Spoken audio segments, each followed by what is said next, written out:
Juniors, so I welcome you all again in the continued series of upper limb, and today we are going to cover an important topic, that is azygos vein. And in today's module we will be covering its introduction, formation, course, relations and tributaries of azygos vein. We will also be covering hemiazygos and accessory hemiazygos vein shortly.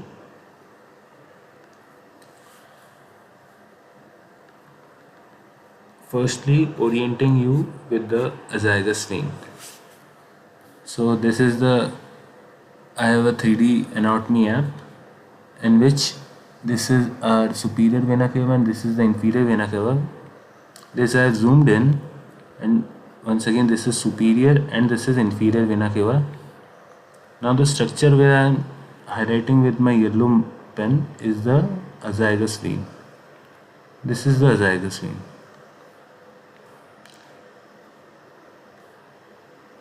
This one is the azygos vein. And if I brings the heart in front of it, the azygos vein goes posteriorly. So azygos vein, understanding its vocabulary, the zygos means paired or in balance, and if we put a in front of it, it means imbalance or unpaired, which means an unpaired anatomical structure. So what azygos veins does, it drains the thoracic wall and upper lumbar region. What he is trying to say is, this was our azygos vein. It drains the thoracic wall and upper lumbar region. There are many veins which drains into this azygos vein from thoracic region and upper lumbar region. Secondly, forms a channel connecting superior vena cava and inferior vena cava. This I have showed you right now. This is the superior vena cava and this is the inferior vena cava, and azygos vein is connecting both of them. Vein occupies upper part of posterior abdominal wall and posterior mediastinum. So this azygos vein is lying just anterior to the vertebral column.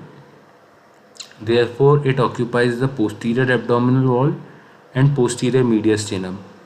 For the way of review, mediastinum is a space between the medial surface of both the lungs. Average length of azygos vein varies from 3.5 to 4.5 inches. So this is just for our orientation. Here we have right atrium, right ventricle. This is the superior vena cava and this is the inferior vena cava. This azygos vein, which is starting from inferior vena cava, we will shortly cover it, the formation. It goes and connects to the superior vena cava. I think you are able to appreciate this. Done with the introduction. Now the formation of azygos vein. So this is our azygos vein, which I am highlighting with my pen. This is the azygos vein. This is starting from inferior vena cava by contribution of three veins, which are namely right subcostal vein. This is the right subcostal vein. Lumbar azygos vein. This is lumbar azygos vein. And right ascending lumbar vein. This is the right ascending lumbar vein. These three veins merges together to form a single vein called azygos vein. Once again I have noted down it: right subcostal vein, lumbar azygos vein and right ascending lumbar vein, all three merges together to form azygos vein. So the course enters the thorax by passing through aortic opening of diaphragm. This is the same diagram of diaphragm which I have often used it, and here is the aortic opening and this is the azygos vein. So azygos vein enters through thorax by passing through aortic opening of diaphragm. Then azygos vein ascends up to fourth thoracic vertebra where it arches forward over the root of right lung.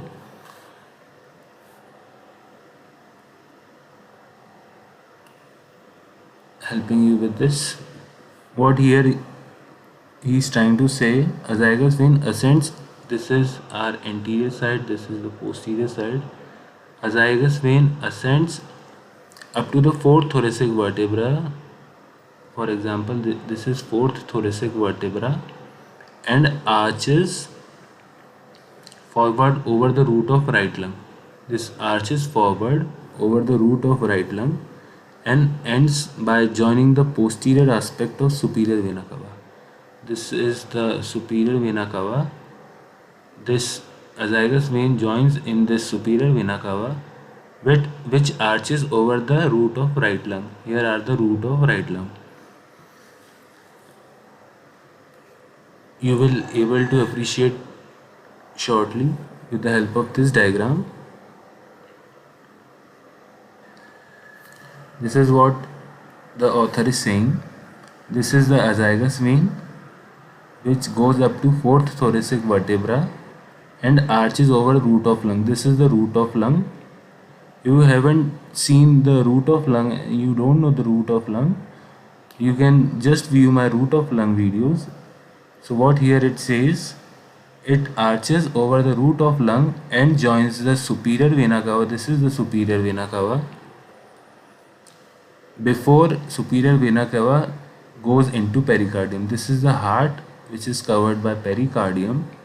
Before this superior vena cava goes into pericardium, the azygos vein joins it.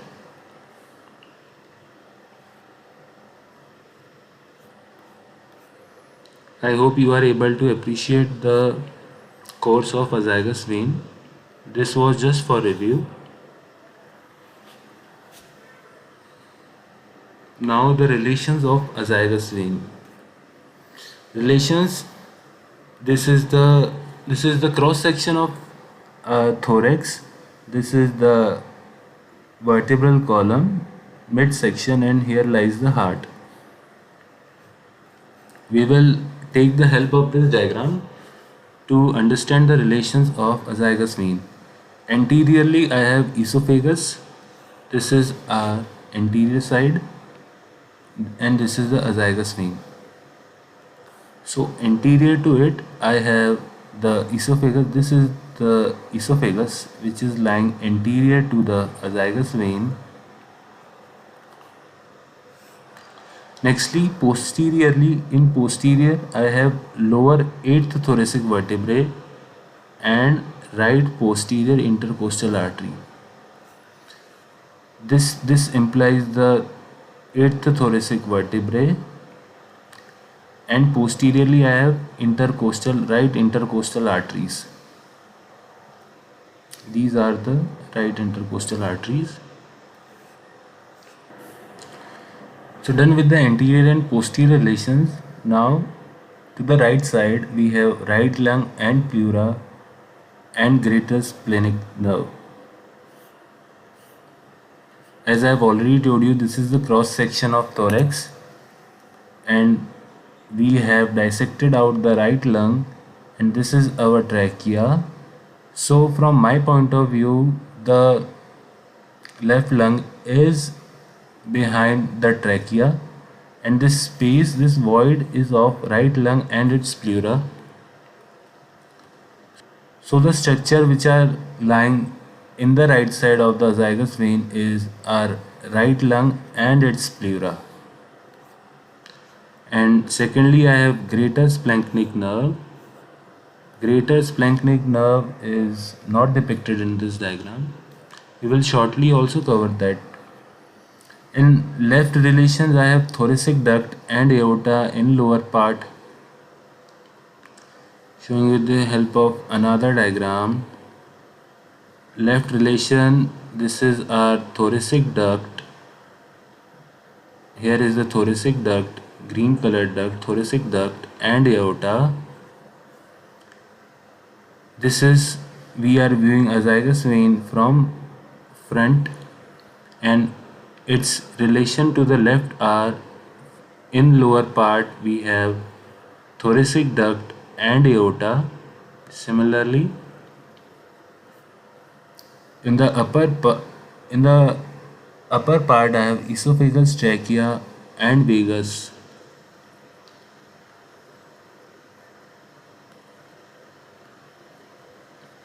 This is, in the upper part I have esophagus, this is the vagus nerve, and this is the trachea, which all are lying in the left side to the left of our azygos vein.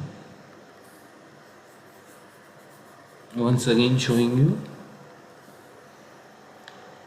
this is azygos vein and we are viewing from front, we are viewing it from front point of view. So in lower side to the left I have thoracic duct and aorta, and at the upper end I have to the left esophagus, trachea and vagus nerve. So this is the same diagram which I was showing you. Now to the tributaries. Coming to the tributaries, firstly I have right superior intercostal vein formed by union of second, third and fourth intercostal vein. This is the right superior intercostal vein which is formed by second, third and fourth union of all these three veins. Secondly, I have 5th to 11th right posterior intercostal vein.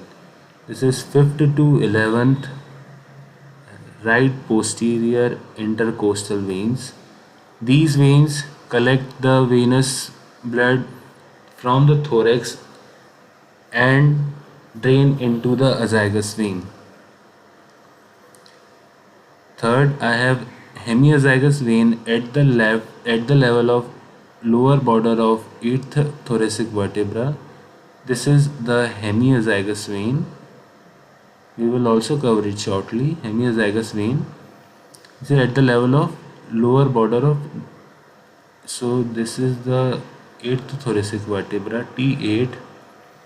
So hemiazygos vein is at the level of lower border of 8th thoracic vertebra.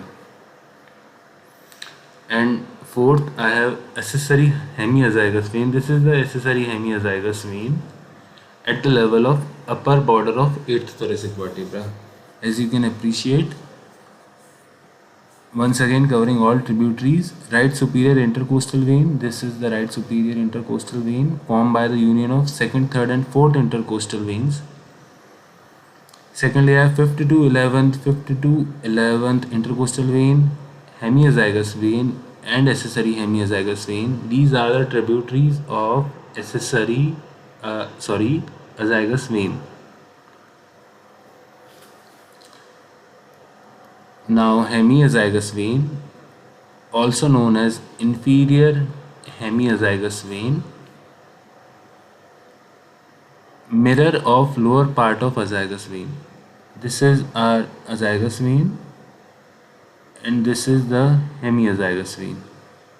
What here he is saying, this is the mirror part of lower part of azygos vein. So this is the lower part, this is the lower part and this is the mirror. As you can appreciate, this is the mirror image of the lower part of azygos vein. This is the mirror image. Formed by the union of left lumbar azygos, left ascending lumbar and left subcostal vein. These are all three tributaries which were forming the azygos vein. So in the course of hemiazygos vein pierces the left crus of diaphragm. So this is our diaphragm and its right crus and left crus. It pierces the left crus of the diaphragm, ascends upward on the left side of vertebra overlapped by the aorta, at the level of 8th thoracic vertebrae. Now this was our diaphragm. It ascends upward till the level of 8th thoracic vertebrae. It turns to the right, passes behind the esophagus. It turns to the right, passes behind the esophagus and joins the azygos vein. This is the azygos vein. So done with the course of hemiazygos vein. Similarly, I have accessory hemiazygos vein, also known as superior hemiazygos vein. This is this accessory, also known as superior hemiazygos vein. Similarly, this is also the mirror image of our upper half of azygos vein. Clearing away mine for you. Mirror image of upper part of azygos vein. Its course, accessory hemiazygos vein, begins at the medial end of 4th or 5th intercostal space. It begins from 4th intercostal or 5th intercostal space. At the level of 8th thoracic vertebra, it goes to the right and passes behind the aorta and the thoracic duct, which is similar to the inferior hemiazygos vein, and joins the azygos vein.